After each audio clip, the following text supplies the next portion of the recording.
सबसे पहले बात कर लेते हैं देश विदेश से जुड़ी बड़ी खबरों के बारे में। चलिए शुरू करते हैं।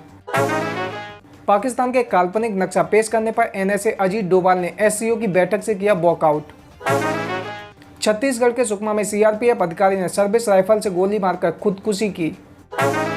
केरल हाईकोर्ट पहुंचा जंगली जानवरों पर हमला का मामला, सरकार ने जारी किया नोटिस। बाबरी डिस्ट्रैक्शन पर 27 साल बाद सीबीआई कोर्ट सुनाएगी निर्णय, 30 सितंबर फैसले का दिन। क्रिकेटर सुरेश रैना के रिश्तेदार का मर्डर केस सुलझा, पंजाब पुलिस ने 3 लोगों को किया गिरफ्तार। गृह मंत्रालय का कहना, 2018 से अब तक जम्मू कश्मीर में 582 आतंकियों का किया जा चुका है खात्मा, 46 हुए हैं गिरफ्तार।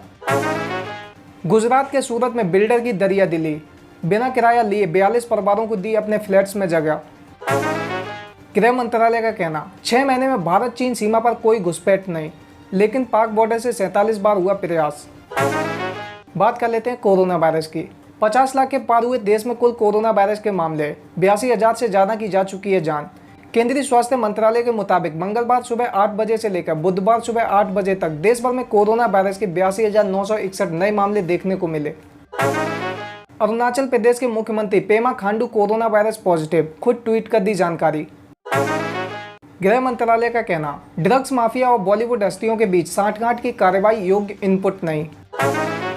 पहाड़ों में घूमने जाने वालों के लिए खुशखबरी, हिमाचल प्रदेश अब सबके लिए खुला। सांसदों की सैलरी में होगी 30% की कटौती, संसद में बिल हुआ पास। भारत चीन सीमा पर हालात तनावपूर्ण, सरकार ने बुलाई सर्वदलीय बैठक। राज्यसभा सांसद सुभाष चंद्र का कहना, आयुर्वेद का विकास राष्ट्रीय मिशन बनना चाहिए।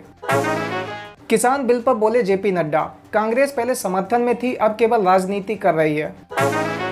सांसदों और विधायकों पर आपराधिक केस को लेकर सुप्रीम कोर्ट ने पूछा, दशकों से मामले लंबित, सरकार क्या कर रही है। सरकार ने सुझाव दिया कि सुप्रीम कोर्ट चाहे तो ऐसे मामलों की सुनवाई के लिए समय सीमा भी निर्धारित कर सकती है। जैसे मोहम्मद ने दी अयोध्या में आत्मघाती हमले की धमकी। मुंबई धमाकों का मास्टरमाइंड, आतंक का टाइगर मेमन आखिरकार इंटेलिजेंस के रडार पर। बेंगलोर दिल्ली के बीच 19 सितंबर से चलेगी पहली किसान रेल। अखाड़ा परिषद ने जताई नाराजगी, कहा उद्धव ठाकरे के पक्ष में चंपत राय का बयान अहंकारपूर्ण। मशहूर राइटर जेके रॉलिंग की नई किताब पर विवाद, कहानी के किरदार पर उठे सवाल। इजराइल का यूएई और बहरीन से ऐतिहासिक समझौता, ट्रंप ने जताई खुशी। रिपोर्ट के मुताबिक अमेरिका में दिसंबर में ही फैल गया था कोरोना वायरस। नेपाल में भूकंप के झटके, रिएक्टर स्केल पर तीव्रता 5.4 मापी गई। चीन का बड़ा बयान, कहा हमारे यहाँ कोरोना वायरस है ही नहीं, सभी को नहीं लगाएंगे वैक्सीन। अमेरिका ने एक और चीनी कंपनी डारा सकोर पर लगाई पाबंदी, कंबोडिया में भ्रष्टाचार का आरोप। पूर्व पीएम शिंजो आबे के करीबी योशिहिदे सुगा बने जापान के नए प्रधानमंत्री। पाकिस्तान की अदालत ने नवाज शरीफ के खिलाफ गैर जमानती वारंट किया जारी। तमिलनाडु के एक मंदिर से 1978 में चोरी हुई भगवान राम, लक्ष्मण और सीता की मूर्तियां लंदन में मिली, ब्रिटेन ने भारत को सौंपी। अब बात कर लेते हैं पॉलिटिक्स की। राहुल गांधी ने चीन विवाद पर समझाई क्रोनोलॉजी, पूछा सरकार भारतीय सेना के साथ है या चीन के साथ।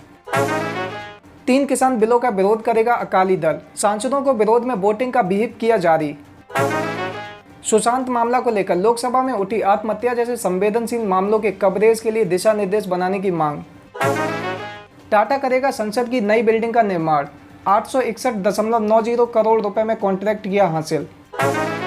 बिहार चुनाव को लेकर लगभग 2 दर्जन सीटों पर एलजेपी जेडीयू में रार, चिराग पासवान ने बुलाई अहम बैठक, 143 पर लड़ने का हो सकता है ऐलान। अब बात कर लेते हैं बिजनेस एंड फाइनेंस की। कोरोना ने घटाई सरकार की कमाई, 15 सितंबर तक टैक्स कलेक्शन में आई 22.5% की गिरावट। कोरोना काल में एविएशन सेक्टर में गई 18,000 से ज्यादा नौकरियां, सरकार ने दी जानकारी। सेंसेक्स में 258 अंक की बढ़त, निफ्टी 11,600 के स्तर से ऊपर बंद। रियलिटी सेक्टर इंडेक्स 2.26% की बढ़त के साथ हुआ बंद। फार्मा सेक्टर इंडेक्स 2.08% की बढ़त के साथ हुआ बंद। ऑटो सेक्टर में 1.53%, आईटी सेक्टर में 0.73% और बैंकिंग सेक्टर में 0.48% की बढ़त रही। राजेश एक्सपोर्ट का मुनाफा 50% घटा। स्पाइस जेट को जून तिमाही में हुआ 600.5 करोड़ रुपए का घाटा। अर्थव्यवस्था में तेज विकास के लिए उठाया जाएगा हर जरूरी कदम, आरबीआई गवर्नर ने दिलाया भरोसा।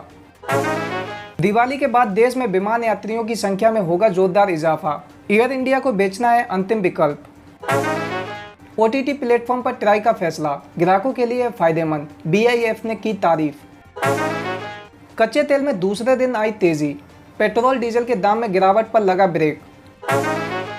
कोरोना पर अच्छी खबर, भारत में नवंबर तक उपलब्ध हो सकती है रूस की वैक्सीन। वन प्लस के सबसे सस्ते फोन नोट की सेल बिक्री 21 सितंबर से होगी शुरू। टोयोटा करेगी भारत में 2000 करोड़ से अधिक का निवेश, कारोबार समेटने की खबरों को बताया अखबार। अनलॉक की वजह से बढ़ने लगी ट्रेनों में भीड़, इंडियन रेलवे 21 सितंबर से चलाएगी 20 जोड़ी क्लोन रेलगाड़ियां। टिकटॉक हुआ आउट, अब भारत में लॉन्च हुआ YouTube shorts. Facebook Delhi Mumbai सहित 5 शहरों के छोटे मझोले कारोबारियों को देगी 32 करोड़ रुपए का अनुदान। अब बात कर लेते हैं करियर एंड जॉब्स की। पुणे के चिराग ने जेईई में हासिल की 12वीं रैंक, एमआईटी में भी हुआ सिलेक्शन। महाराष्ट्र के गांव की अनोखी पहल, दीवारों पर चित्र बनाकर बच्चों को पढ़ाई जाती है गणित। हाई कोर्ट ने घरों से क्लेट परीक्षा देने की याचिका की खारिज। वरिष्ठ कांग्रेस नेता मल्लिकार्जुन का कहना, पीछे ले जाने वाली है नई शिक्षा नीति। तमिलनाडु में सरकारी स्कूलों के छात्रों को आरक्षण देने वाले विधेयक को मंजूरी। एचडीएफसी बैंक देने जा रहा है 14,000 लोगों को नौकरी का शानदार मौका, 10वीं पास भी कर सकते हैं अप्लाई। केंद्रीय शिक्षा मंत्री रमेश निशंक का कहना, इंटरनेट और सोशल मीडिया के बिना भी पढ़ाई के तरीके बताएगा नया शैक्षणिक कैलेंडर। अब बात कर लेते हैं सिनेमा की। सुशांत मामले की जांच कर रही एसआईटी टीम के सभी मेंबर्स का हुआ कोविड-19 टेस्ट, रिपोर्ट आई नेगेटिव। अक्षय कुमार की फिल्म लक्ष्मी बॉम्ब की आ गई रिलीज डेट, 9 नवंबर को देख सकेंगे ऑनलाइन। सैफ अली खान ने शुरू की वेब सीरीज तांडव की डबिंग। तेलुगु एक्ट्रेस कोंडापल्ली खुदकुशी मामले में फिल्म निर्माता अशोक रेड्डी गिरफ्तार। रणदीप हुड्डा ने शुरू की सलमान खान की मूवी राधे की डबिंग, हाल ही में हुई है सर्जरी। कियारा आडवाणी की फिल्म इंदु की जवानी का पहला गाना हसीना पागल दीवानी हुआ रिलीज। पंकज त्रिपाठी का कहना, मैं नकारात्मक किरदार बुद्धिमानी से चुनता हूँ। बुसान फिल्म फेस्टिवल में दिखाई जाएगी प्रकाश झा की फिल्म मट्टो की साइकिल। अब बात कर लेते हैं स्पोर्ट्स की। आईपीएल के दौरान सट्टेबाजी रोकने के लिए ब्रिटिश कंपनी की मदद लेगा बीसीसीआई। आईपीएल शुरू होने के बाद ही यूएई की पिचों के मिजाज का पता चलेगा, अमित मिश्रा का कहना। विमल कुमार का कहना, साइना और सिंधु अगर बिना मैच प्रैक्टिस के खेलने के लिए जाएंगी तो वे टिक नहीं पाएंगी। बैडमिंटन कोच गोपीचंद ने शीर्ष खिलाड़ियों के लिए मिनी लीग शुरू करने पर दिया जोर। पीसीबी ने पीटीबी स्पोर्ट्स से किया $20 करोड़ का करार,